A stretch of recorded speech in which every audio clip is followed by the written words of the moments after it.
মাননীয় সদস্য, আসসালামু আলাইকুম। আপনাকে আন্তরিক অভিনন্দন। এখন আপনাকে শপথ বাক্য পাঠ করানো হবে।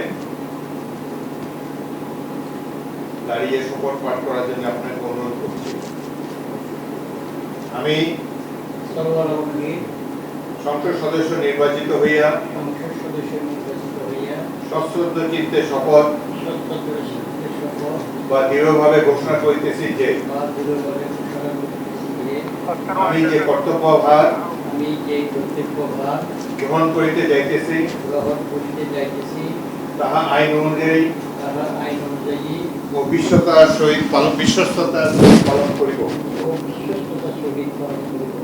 আমি বাংলাদেশের প্রতি অকৃত্রিম বিশ্বাস ও আনুগত্য পোষণ করিব